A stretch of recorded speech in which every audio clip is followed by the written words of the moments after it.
Good morning and welcome to Flight 93 National Memorial. My name is Stephen Clark, Superintendent of Flight 93 National Memorial, one of over 400 sites within the National Park Service. The National Park Service is honored and deeply humbled to serve as the steward of this moving memorial and tell the inspiring story of 40 amazing heroes. On this day, 17 years ago, the passengers and crew members of Flight 93 bonded together and prevented their hijacked airplane from reaching its intended target in Washington, D.C., a mere 18-minute flying time from this very location. Ever since that moment, these special people have always been and will forever be remembered as heroes, extraordinary citizens who showed incredible courage under fire. On Sunday, we dedicated the Tower of Voices, located at the entrance to the park. It was an inspiring and powerful ceremony as we remembered their voices through an iconic cathedral serving as our welcoming beacon to this special place. Symbolically, these chimes will forever provide a voice for our heroes. Their voices are still with us, comforting those who mourn and encouraging all of us to follow in their footsteps, that being putting others before oneself. They truly sacrificed their own lives to save so many. Ladies and gentlemen, I'd like to acknowledge the many dignitaries and special guests who have joined us today. Thank you all for being here with us this morning for our annual observance.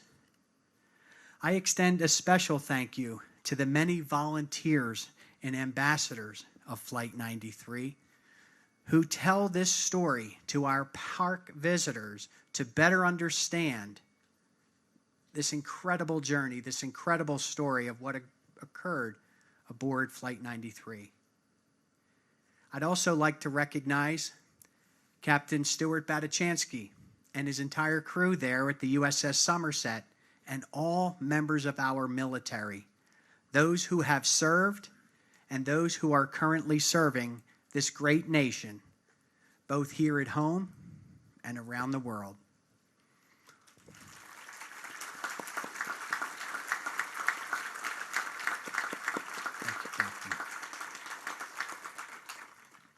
Also, a special thank you to all of our law enforcement personnel, firefighters, and first responders for putting their neighbors before themselves each and every day. Ever since the events of September 11th, 2001, thank you very much. Thank you.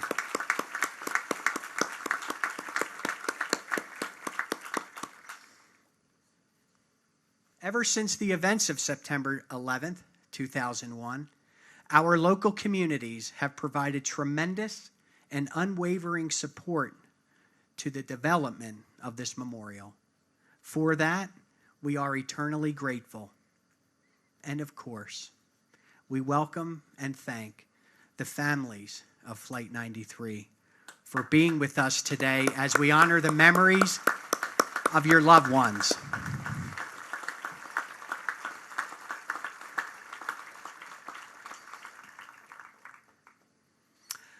I am honored to have on stage with me the President of the United States of America, Donald J. Trump.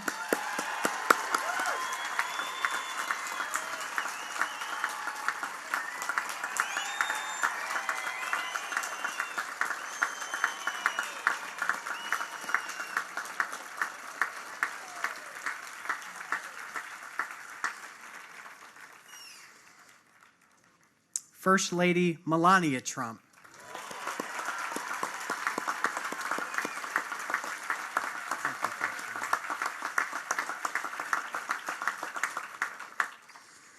The Secretary of the Department of the Interior, Mr. Ryan Zinke.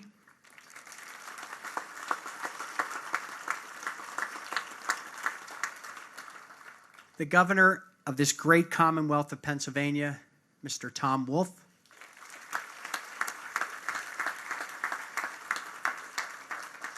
Former Pennsylvania Governor, Mr. Mark Schweiker.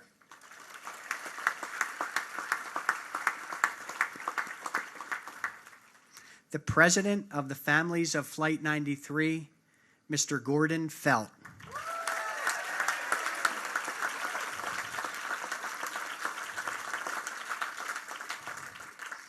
And finally, we are so grateful, Reverend, to have you with us today, Reverend Paul Britton.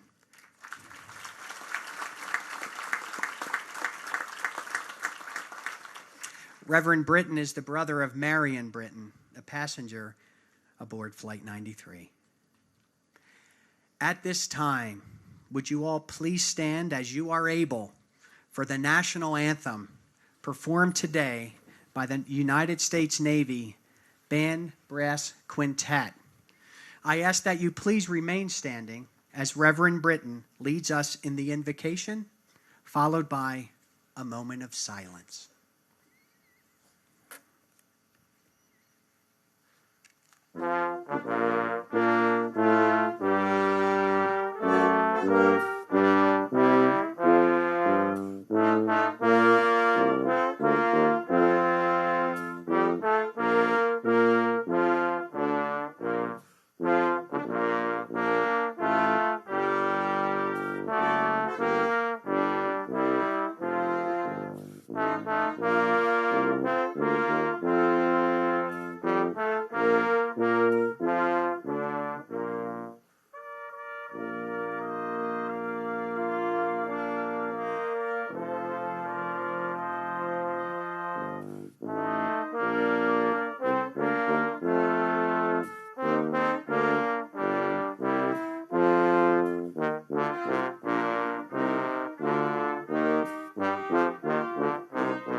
Among many of the prayers that he has written and published, Ted Loder wrote this prayer.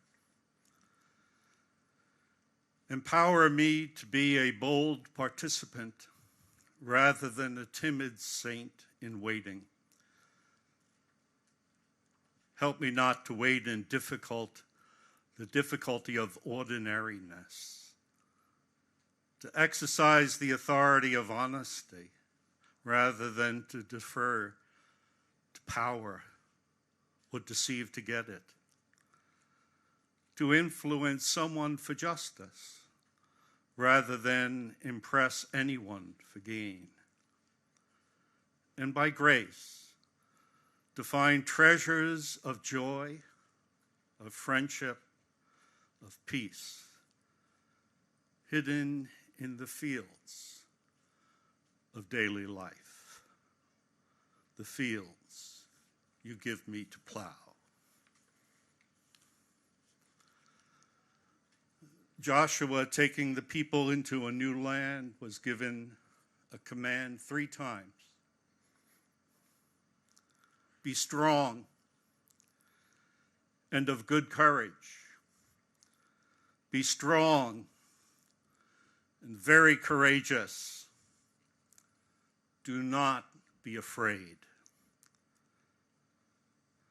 They, the 40, acted not subdued by the power of violence and not held back by the disease of fear. They, our 40, acted from a friendship formed in but a few minutes, from a peace of heart and mind in their newfound community. They, the 40, were strong and courageous on behalf of you and I and all others. For the love of others and by grace to protect others. They challenge us to do no less than to live strong lives courageously for others. Be strong, be courageous. Do not be afraid. I ask you to weave your hearts and minds into one spirit as we pause in silence in their honor.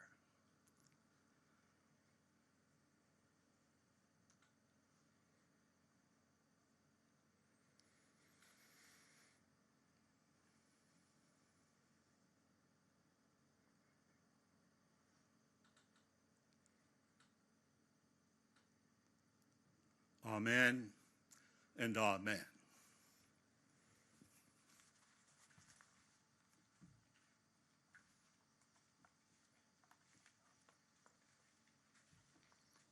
Please be seated.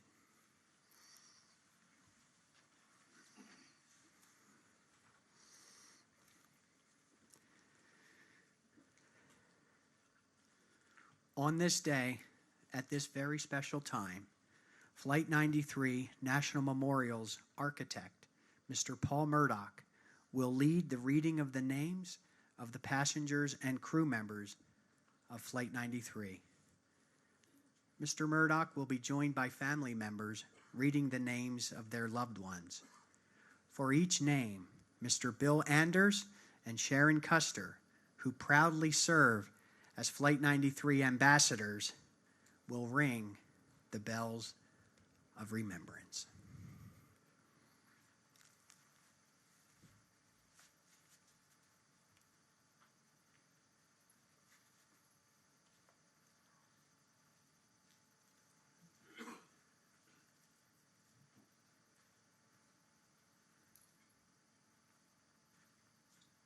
Christian Adams.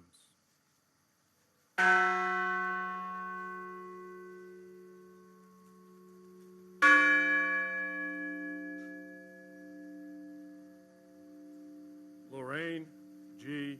Bay.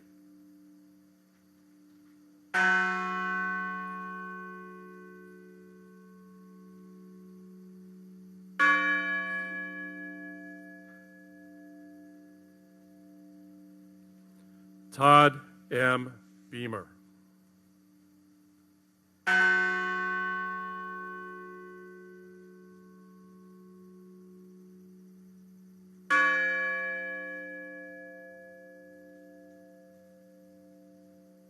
My husband, Alan Anthony Bevan.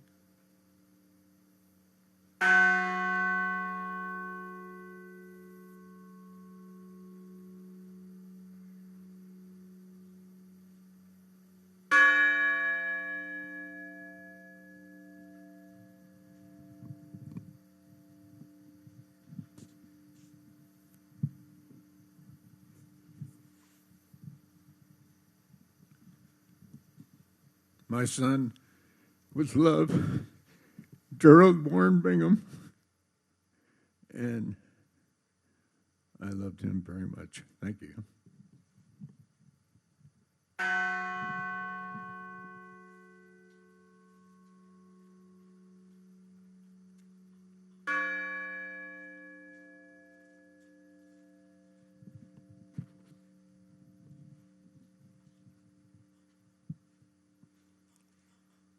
Diora Frances Bodley.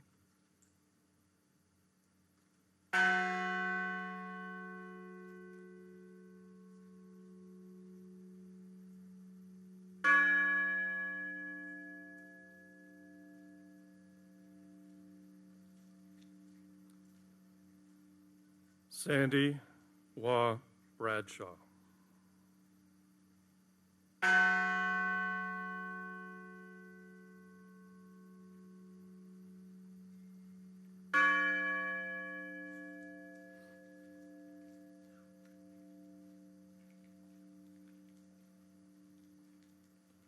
Marion R. Britton.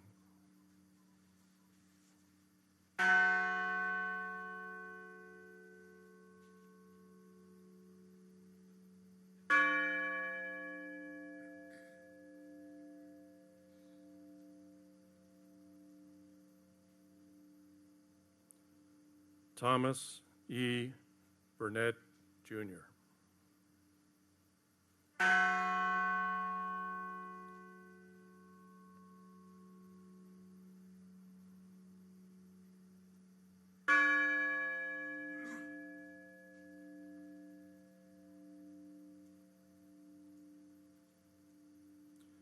William Joseph Cashman.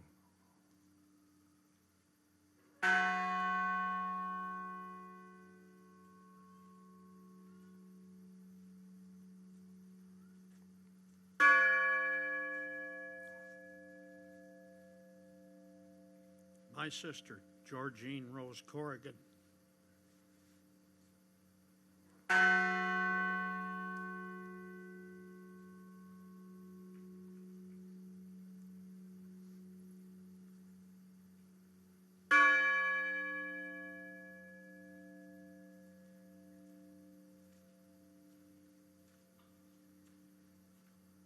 Patricia Cushing.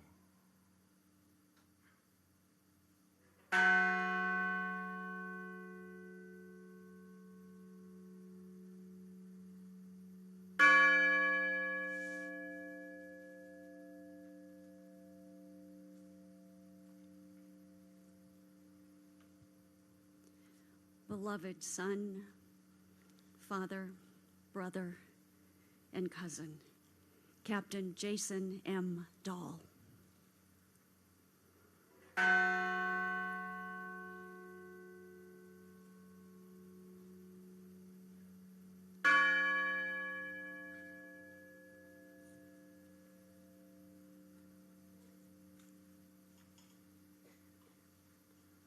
Joseph DeLuca.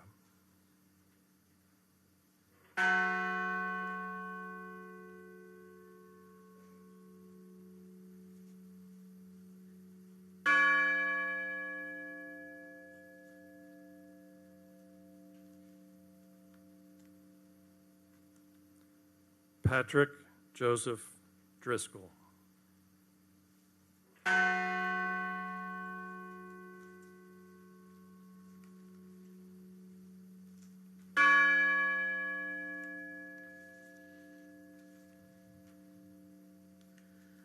My cousin, Edward Porter Felt.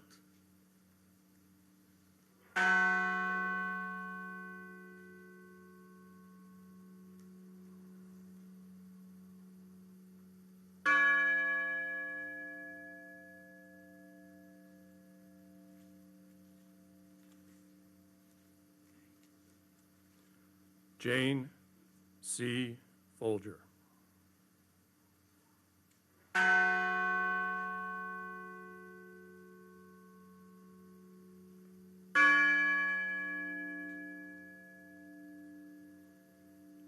Beloved sister and aunt, Colleen Frazier.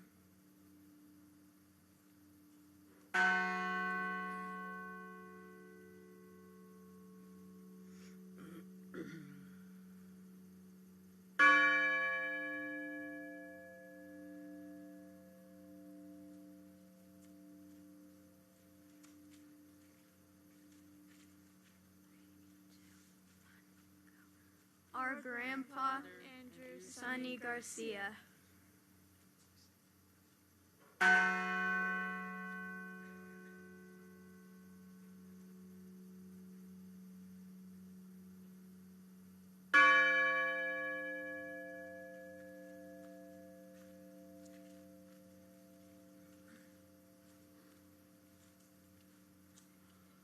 Jeremy Logan Glick.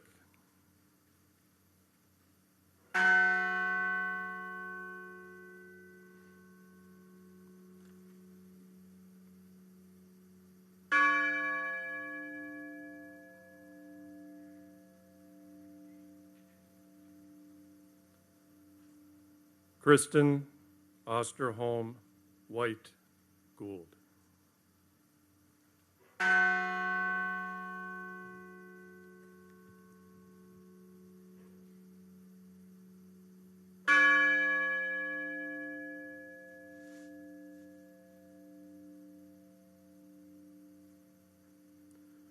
Lauren Catuzzi Grancolis, an unborn child.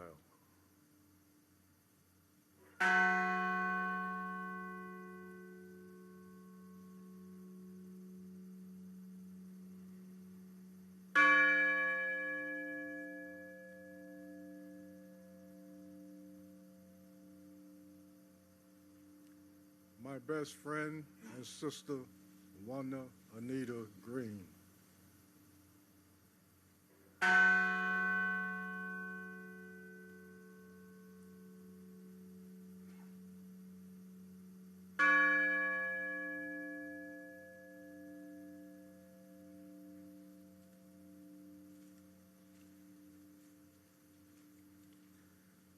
Beloved father, husband, and brother, Donald Freeman Green.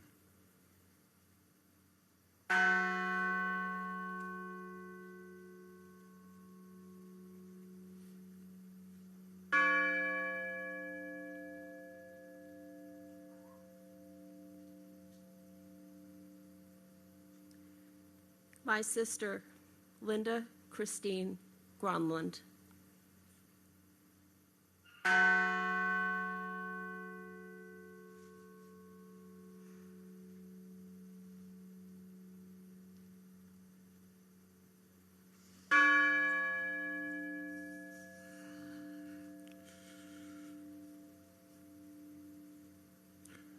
My wife's cousin, Richard J. Guadagno.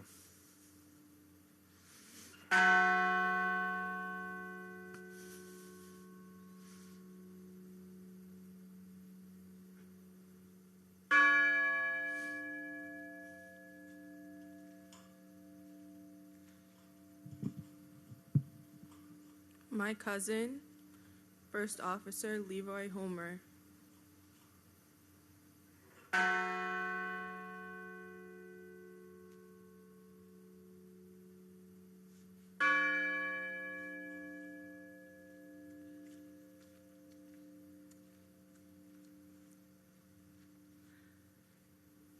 My son, Toshiya Kuge.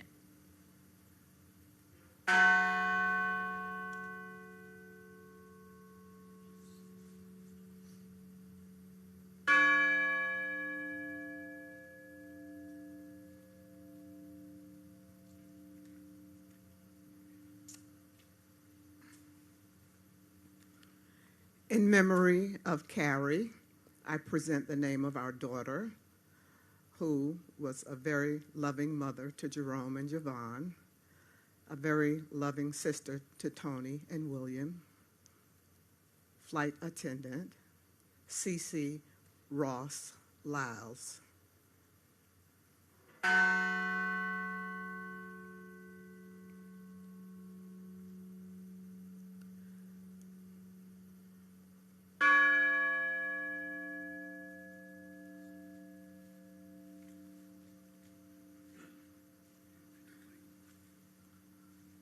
Hilda Marson.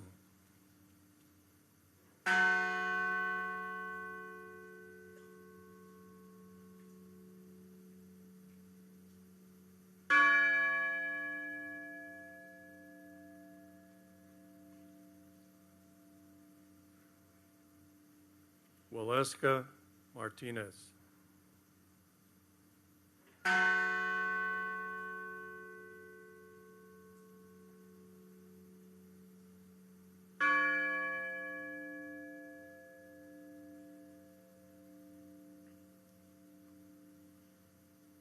Nicole Carol Miller.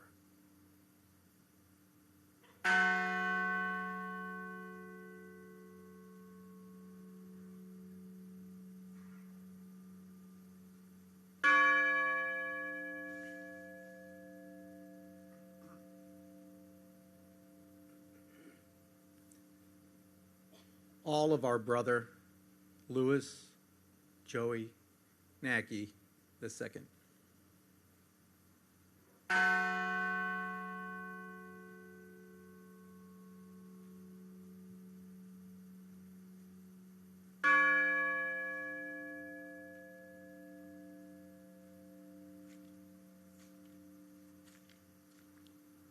Donald Arthur Peterson.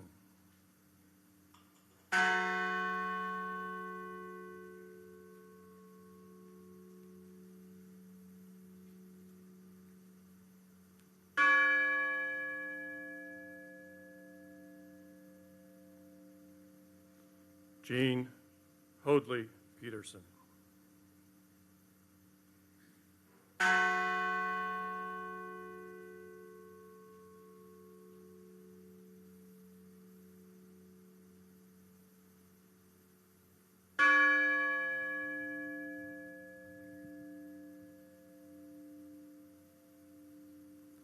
Mark David Rothenberg.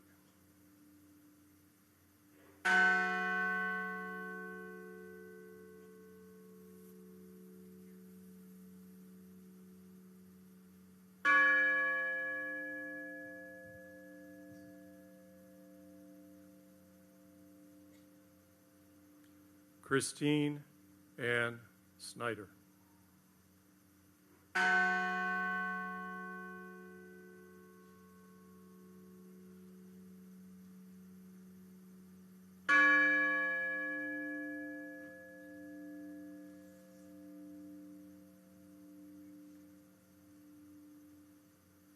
John Talagnani.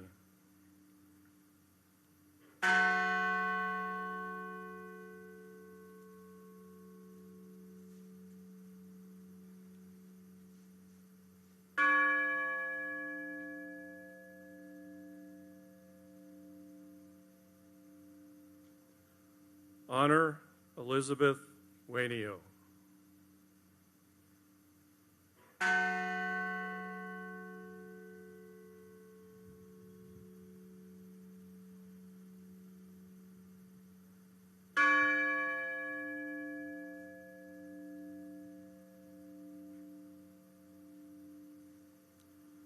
Deborah Jacobs Welsh.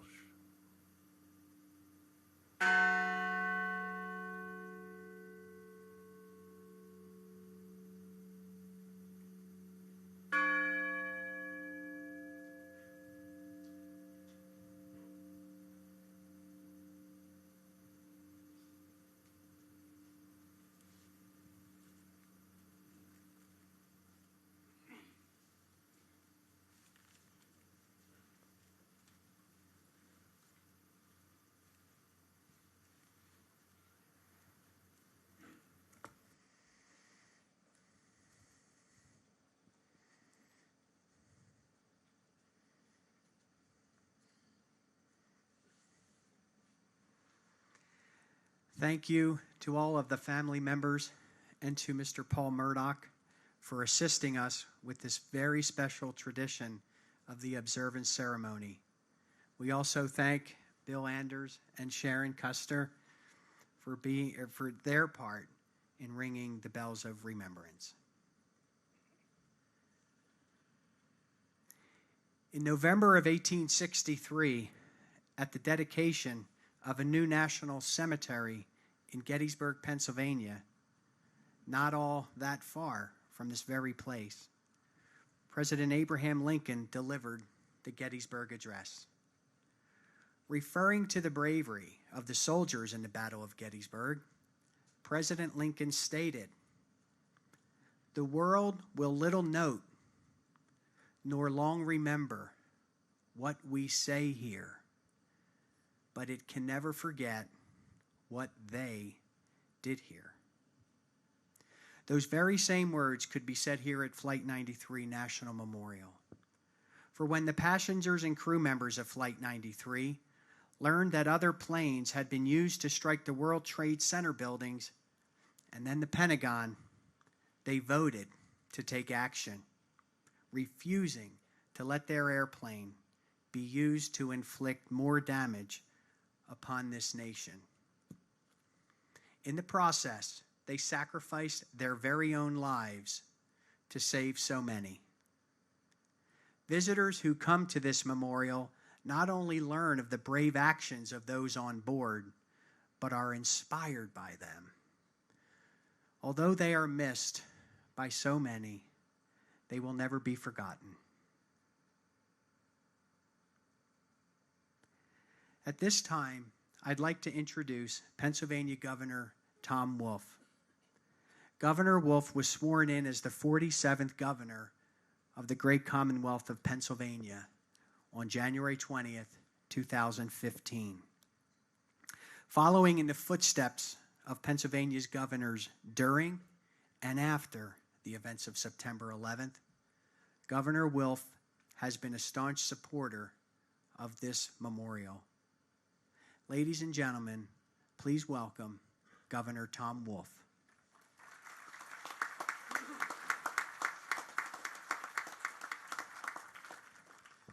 Thank you very much. And thank you, all of you, for being here today as we remember those we lost 17 years ago today. I want to thank Governor Schweiker, who I have the honor to introduce today and who provided much needed leadership after Governor Ridge went to Washington to help the country respond to the horrifying events of that day. And I want to thank President Trump for joining us in Pennsylvania for this solemn remembrance. And I want to thank you, the families, friends, loved ones who 17 years ago found their lives changed forever. We all owe a debt of gratitude to the family members who learned of the attacks happening in New York, Washington, and took decisive action. Since I became governor, I have been honored to speak before you and offer what little thanks I can on behalf of myself and the Commonwealth for the great sacrifice you all made. This year, with the dedication of the Tower of Voices, there are new avenues of remembrance and new opportunities to reflect on the impossible sacrifices made in the skies above us. And where there has been unspeakable tragedy, the families whose loved ones were on that flight have built a place of aspiration, of hope, and honor, right here in Pennsylvania. And we thank you for that. Each year, all Pennsylvanians remember and honor your loved ones. We hail them as heroes, and we recall their actions and listen to their words. You know, hero is one of the most overused words in any language. We may bestow it this title too frequently. But the people who found themselves on Flight 93, the 40, in the skies above us, are in fact heroes. The first responders and everyday citizens that came to the crash site, they're heroes too. And they did these things in the most heroic fashion, the most laudable things imaginable. They did not know who they were saving. They did not know where the plane would lead or whose lives that plane might take. They only knew that their fellow Americans were at risk, and so they sacrificed everything for them. Their actions were heroic. Their sacrifice was patriotic. We all hope that faced with the same situation, we might make the same choices. But it's no guarantee, because the people on that flight were truly special. They were truly heroes. So on behalf of all Pennsylvanians, I again give our deepest thanks and our most sincere gratitude. In the days following the attack, Pennsylvania was lucky to be led by individuals who rose to the challenge before them. They suddenly led a state that became a battlefield in a country beset by distress, in a world besieged with fear. But where there was uncertainty, they led with strength. Where there was division, they led with unity and common purpose. Where there was fear, they led with compassion. Where there was cravenness, they led with courage. And while they awoke with the same fear, the same worry for their families, their children, their wives and husbands that we all had in the days following the attack, they were stoic and they were strong. And they helped all of us rebuild our institutions along with our confidence. Governors Ridge and Schweiker and their colleagues nationally set a path toward recovery. And their dedication to this very site has given thousands of visitors a means to remember true heroism and real patriotism. And I thank both Governor Ridge and Governor Schweiker for their inspiration and for their service. And so it is with great honor that I introduce Pennsylvania's 44th governor, Governor Mark Schweiker.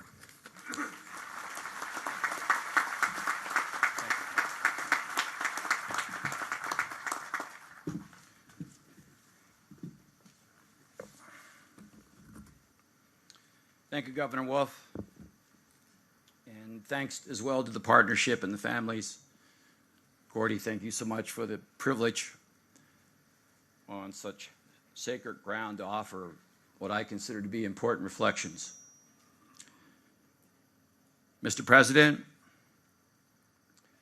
for the heroes we honor today and every day, please know that I am still in awe of them, as expressed the last time I officially spoke here on the first anniversary. It was here that freedom took its first stand. Today, this morning, again, we gather to reflect on the sacrifice that we've never forgotten. It's hard to believe that it's been 6,205 days since they defeated terror in the skies above. But as we know, time has a tendency to stand still when loved ones are ripped from us, yet we continue to hold them so close to our heart. Back then, we made a pact that we would never forget, and we never have. I want you to know that at difficult times in my life, my thoughts go to them. Their sacrifice, their patriotism, their love for America was and remains so incredibly pure that it is difficult for many to grasp. Thomas Burnett Jr. told his wife, Dina, a group of us are getting ready to do something. I have to go. I love you. Goodbye. Gordon Felt's brother, Edward, called 911 to report the hijacking. In a moment of horror, he too was thinking of others. Deora Frances Bodley would be 38 years old today. That day, she was the youngest passenger on board. Deora's mom, Debbie, touchingly told a reporter in 2015, "It's important to me that the visitor sees what these 40 people took on to take a stand for freedom, to take the kind of stand that cost their lives. Maybe there will be some special thing they see about Deora that will inspire them." As they said to Debbie on Sunday at the dedication, we know how special your daughter is. We know how special they all are. And yes, they inspire us to this minute. That's why this moment together is so fitting and, if I may say, timely. As they did in the years leading up to 2001, our counterintelligence agencies are now watching attacks again in faraway places. The president's own director of national intelligence confirmed this just last week when he said they are growing increasingly aggressive. As we saw in Indonesia only a few months ago, men, women, and children, entire family units, are committing vile acts of terrorism. The threats remain very real. So we must remain vigilant, and we must prepare a new generation of leadership. As I've had at times the university responsibility to relate the Flight 93 story to Homeland Security grad students, reality set in for me not too long ago. The fact is, friends, our college students aren't old enough to remember firsthand what happened here. So, as I marveled at the Tower of Voices on Sunday, I cannot help but think of the biblical and oral storytellers of centuries ago and their own motivation. They traveled and met with countless people to voice recollections and stories of history that remain critical to their past and their future. In colonial times, these stories were shared at the village tavern. Decades ago, these narratives were told on porch steps from Nebraska to Pennsylvania and beyond.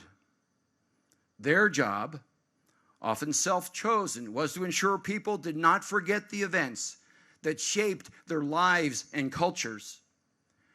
Might I suggest, then, that these chimes, Paul, on this sacred ground, help tell the story of 40 brave souls who came together by chance, sacrificed to provide protection, and in so doing, changed our world. It's as if these chimes musically ring in our ears with 3 striking notes. We must never forget what took place here. We must never forget the heroes who sacrificed here. And we must never forget and always strive to reach the purity of their remarkably noble sacrifice. So, my fellow Americans, can you hear the chorus? Do you hear the patriot's call? Hopefully, you do. So when you return home to your daily lives, please share the story of the Flight 93 Patriots. Be their storyteller. And when you do, tell everyone, on September 11th, 2001, at 9:33 a.m., it was here that freedom took its dramatic stand. God bless us all in this important work, and thank you for having me, Gordon.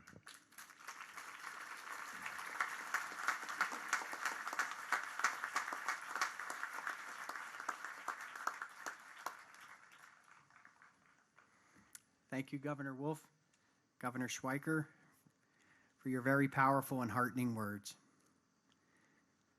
At this time, I would like to introduce Mr. Gordon Felt, President of the Families of Flight 93. This organization and this very, very special group of individuals are an integral part of the stewardship of Flight 93 National Memorial. On September 11th, 2001, Gordon's eldest brother, Edward P. Felt, was killed aboard Flight 93 as the passengers and crew members fought to retake control of that airplane. Since those early days, as our country struggled to make sense of the loss of thousands of our citizens, Gordon has served as the spokesman for the families of Flight 93. Ladies and gentlemen, please join me in welcoming Mr. Gordon Felt.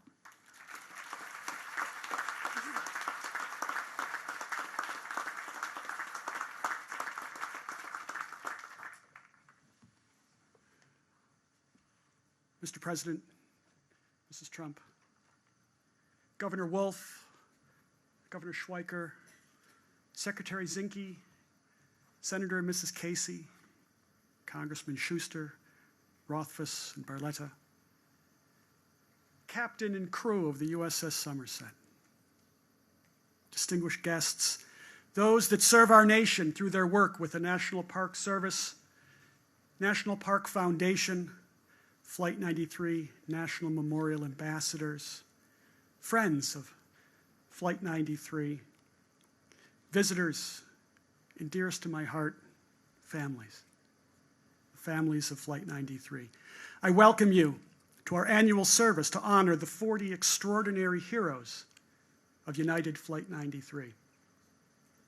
17 years ago, I and scores of other family members that had experienced the tragic loss of a loved one on September 11th, 2001, were loaded onto buses and escorted along country roads lined with first responders saluting at attention, and families with children waving flags, hands over their hearts as a gesture of respect for those that we family members lost in what has been referred to as that first battle fought against this current brand of terrorism on American soil. Our destination was a site just behind us on the Western Overlook. At that moment when we first looked out over a field torn asunder, smelling of jet fuel, burned and gravely wounded, we and our country were grievously injured, hurting, angry, devastated, confused, and cast adrift into a world that offered only uncertainty, violence, and fear. Little did we know in that moment that the choices our loved ones made during the final 35 excruciatingly terrifying minutes of their lives, as well as the actions being taken on the ground in New York City and at the Pentagon, little did we know that they would serve to inspire a nation and reaffirm a standard of exceptionalism inherent in those that understand the unrelenting nature of freedom-loving peoples. This memorial is dedicated to preserving the stories of the 40 heroes of Flight 93 and their collective actions.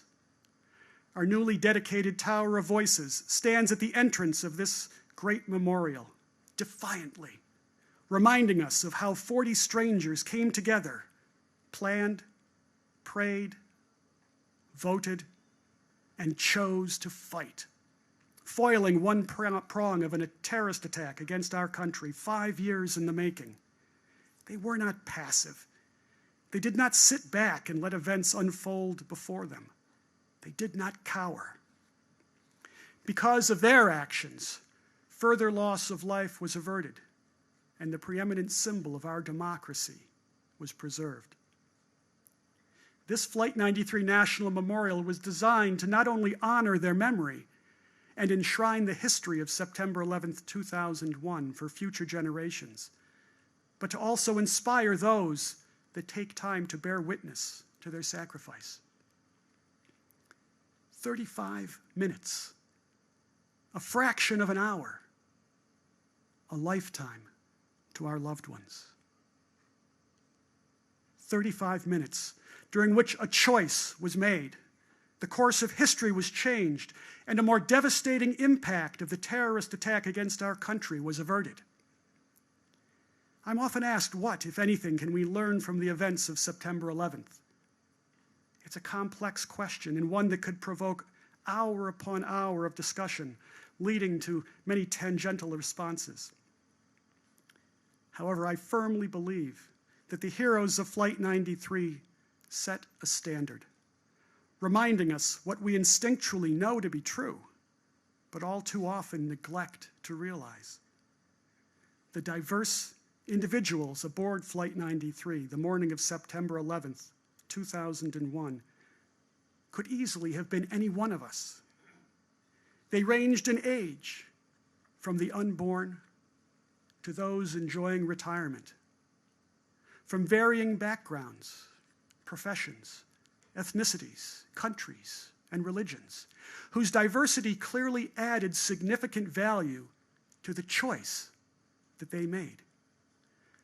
When faced with a challenge that hopefully far exceeds anything that most of us will ever have to face, they were able to come together in mere minutes, not as 40 individuals, but rather as one unified force. They chose to stand together and fight as a single, united group. In their case, it was a hastily planned attack to retake control of a plane. On the ground in New York and at the Pentagon, it was a choice to run into buildings, or if already there, to assist others from fiery infernos on the verge of collapse. How do we honor these heroes? How do we help keep their memory alive so that they can continue to motivate us and impact the course of our history? The answer, as I've been trying to articulate for years, is by choosing to do so. We have to choose to actively remember.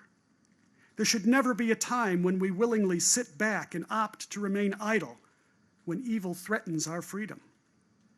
We have to choose to be inspired by the collaborative actions of our heroes. And most importantly, choose to rise up and be better, as our loved ones did in their final moments. They deserve no less. And we, as freedom-loving people, can afford no less. For if we choose to forget the lessons learned on September 11th, 2001, through neglect, apathy, or distraction, we will become less honorable, less heroic, and less free. Thank you.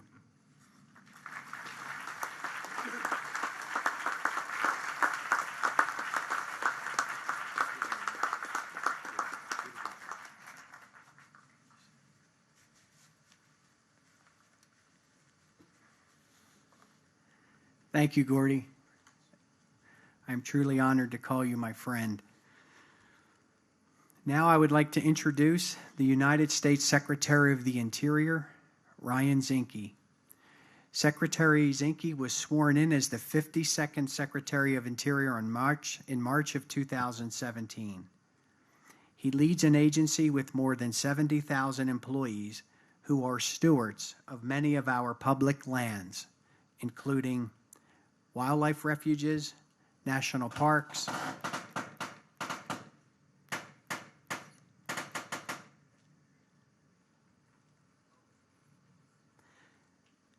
national memorials, such as this one.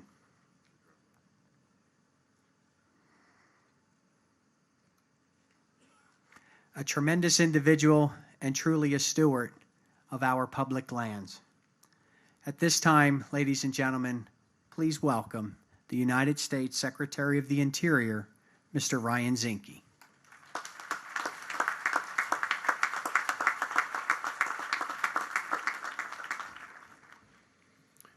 It's been 17 years now since September 11th, 2001. And most of us remember where we are and where we were on 9/11. For me, I was a Navy SEAL instructor. I recall looking in the eyes of the young SEAL candidates and knowing at that time their lives would change forever. The last lines of our national anthem tell us that America is the home of the brave. And on that day, courageous patriots exemplified that bravery in the aisles of Flight 93.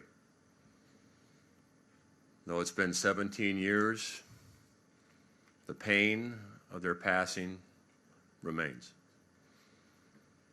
I visited this site last year with Vice President Pence and was honored to share the sound of the first chime of the families. Our great park system tells stories. The stories of our conservation ethic of the great epic parks of the West, to our battlefields, our civil rights monuments, our women's rights sites, and this Flight 93 memorial that we're honored to be at today. It truly is a story of heroes, a story of tragedy, and most importantly, a story of our shared values of America as self-sacrifice, duty, and honor. It's also a story that reminds us that the fight for freedom never ends. It has to be earned every day.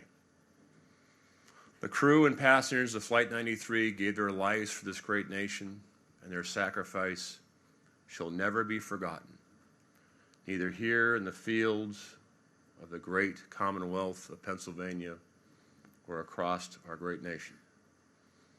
And it's in their name, in the name of all those who gave their lives for our country, that we never forget this tragedy and remain vigilant against those that wish to destroy our values and our nation. Today, as a combat veteran, it's my distinct privilege and honor to be here with the President of the United States, Donald J. Trump, and his beautiful First Lady, Melania.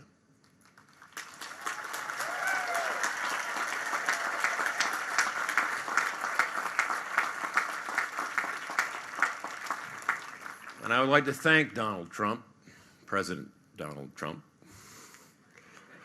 for his leadership on national security, his support of law enforcement, first responders, and his unwavering support of protecting our borders.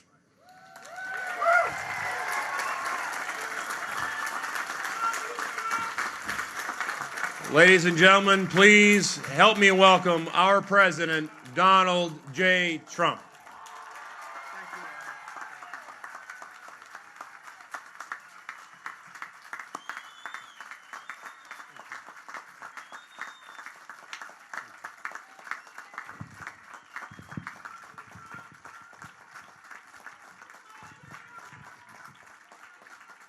Thank you very much.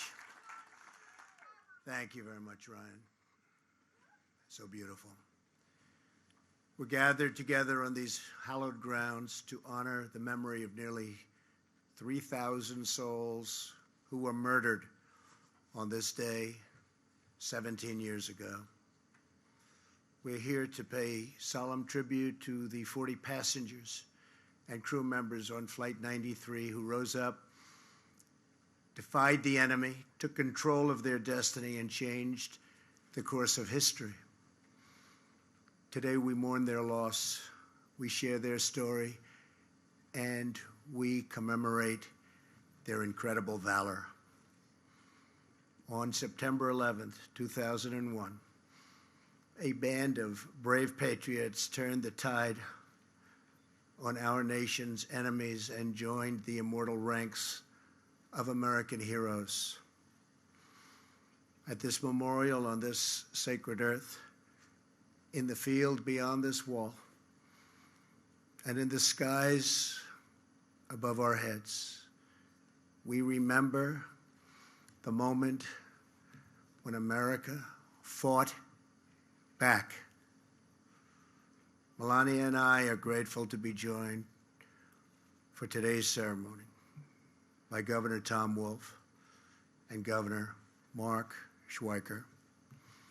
I also want to thank the members of Congress in attendance, Senator Bob Casey, Congressman Lou Barletta, Keith Rothfuss, Bill Schuster, and along with the president of the families of Flight 93, Gordon Felt.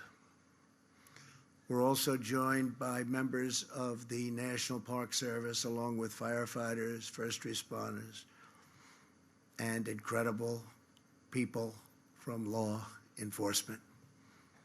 These are truly great people.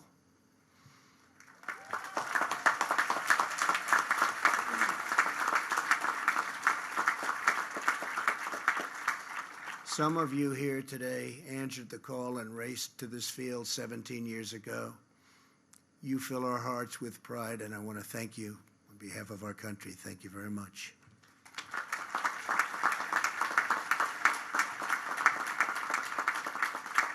Most importantly, to the family members of Flight 93.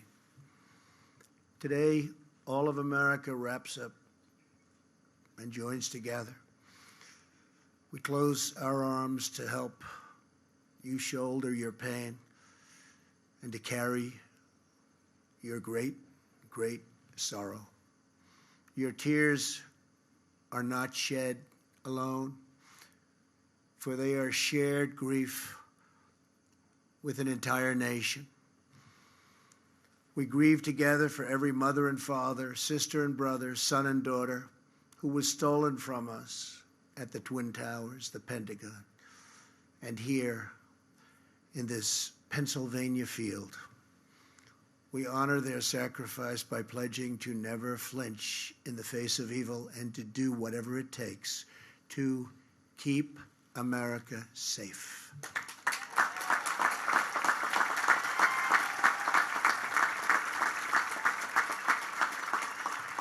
"17 years ago, your loved ones were among the 40 of Flight 93, the 40 passengers and crew members on board the 8 a.m. United Airlines flight from Newark to San Francisco.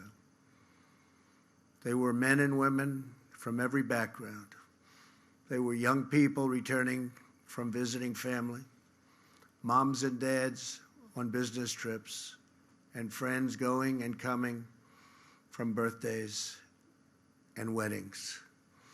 They boarded the plane as strangers, and they entered eternity, linked forever as true heroes.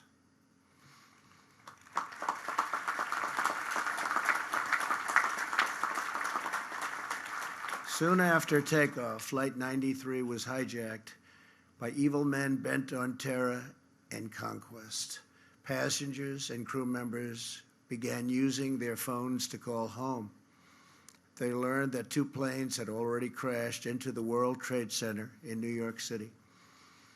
Immediately, those on board Flight 93 started planning a response.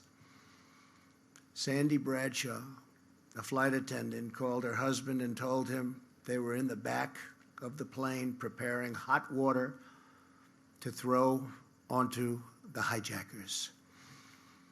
Passenger Jeremy Glick explained the plan to his wife and said, "Stay on the line, I'll be back." The passengers and crew members came together, took a vote, and they decided to act. At that moment, they took their fate and America's fate back into their own hands. In the last 20 minutes, many placed their final calls home, whispering those eternal words, "I love you." Some said the Lord's Prayer, and then they bravely charged the cockpit. They attacked the enemy. They fought until the very end, and they stopped the forces of terror and defeated this wicked, horrible, evil plan. Flight 93 crashed yards from where we stand, just 20 minutes flying time from the United States Capitol. Through their sacrifice, the 40 saved the lives of countless Americans, and they saved our capital from a devastating strike. In the days after the attack, tens of thousands of firefighters, police officers, and recovery workers traveled to New York and Arlington to crawl through the rubble and search for survivors. There were prayer vigils, memorials, and charity drives all across our nation. Here in Shanksville, many of you raised up the first memorial, a wooden cross, a chain-linked fence, mementos and tributes pouring in, and dozens of American flags. A piece of America's heart is buried on these grounds, but in its place has grown a new resolve to live our lives with the same grace and courage as the heroes of Flight 93. This field is now a monument to American defiance. This memorial is now a message to the world. America will never, ever submit to tyranny.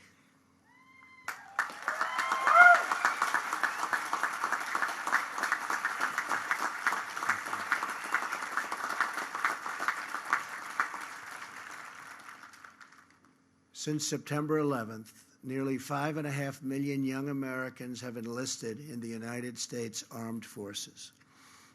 Nearly 7,000 service members have died facing down the menace of radical Islamic terrorism.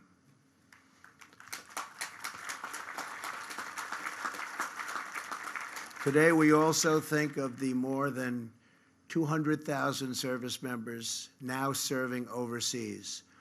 And we think of every citizen who protects our nation at home, including our state, local, and federal law enforcement. These are great Americans. These are great heroes. We honor and thank them all.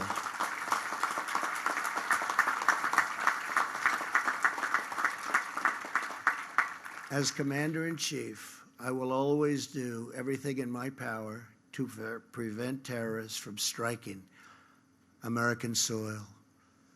Here with us today is Dorothy Garcia Blockler. Her husband, Sonny, was one of the passengers on Flight 93. On September 11th, 2001, just over a month after their 32nd wedding anniversary, Sonny was on his way back from a business meeting. He called Dorothy, who he loved so much, called her on the plane and uttered her name before the line went dead silent. In the days after the attack, Dorothy told the investigators there was only one thing she wanted from this field: her husband's wedding ring. They would know it by the inscription etched inside. "All my love," it said, followed by the number 8269, the date of their anniversary. The officers, great people, promised to try, but in this field of records, it seemed certainly impossible. Dorothy began to pray, and she asked her friends to do the same. Days went by, then months. Still no ring. A week before Christmas, on December 19th, she heard a knock at the door. Two officers were standing with a really beautiful, to her, she saw it was so beautiful, she knew what was happening. A beautiful, small white box. Inside it was a wallet, a luggage tag, a driver's license, a small bag with the wedding ring inscribed with those three precious words: "All my love." Those words echo across this field. And those words tell the story of 40 men and women who gave all their love for their families, their country, and our freedom. To Dorothy and to every family here today, America will never forget what your loved ones did for all of us.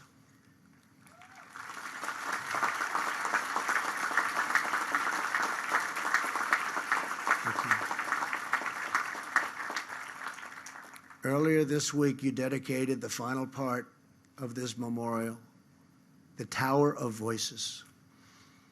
Standing at 93 feet tall, the Tower of Voices is now the first structure visitors see when they come to this now sacred ground. It will hold 40 beautiful chimes that ring throughout these fields, each a unique note, but all in perfect harmony. Each time we hear those chimes playing in the wind, we will remember the 40. We will remember their faces, their voices, their stories, their courage, and their love. And we will remember that free people are never at the mercy of evil, because our destiny is always in our hands.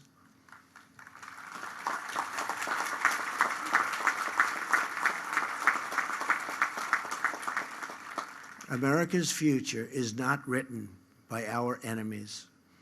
America's future is written by our heroes.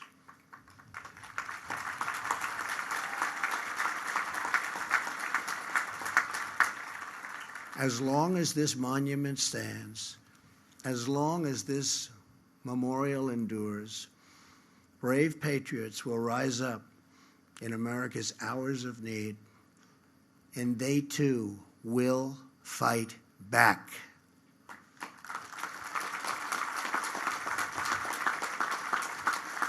"17 years ago, 40 incredible men and women showed the whole world that no force on earth will ever conquer the American spirit. We treasure their memory, we cherish their legacy, and we ask God to forever bless the immortal heroes of Flight 93. Thank you. God bless you. God bless the families, and God bless the United States of America. Thank you very much. Thank you. Thank you very much. Thank you. Thank you, brother. Thank you. Thank you very much. Thank you.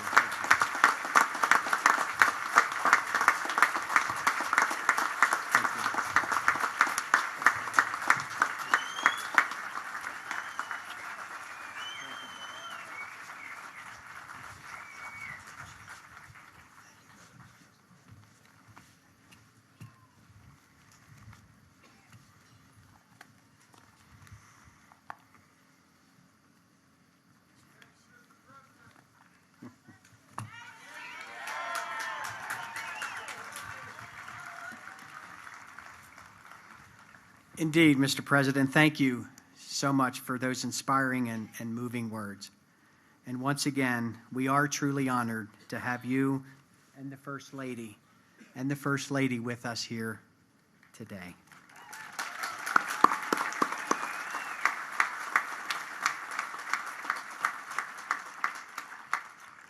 Ladies and gentlemen, at this time, we ask that you please remain seated to allow the speakers the opportunity to personally reflect on this solemn ceremony inside the Visitor Center.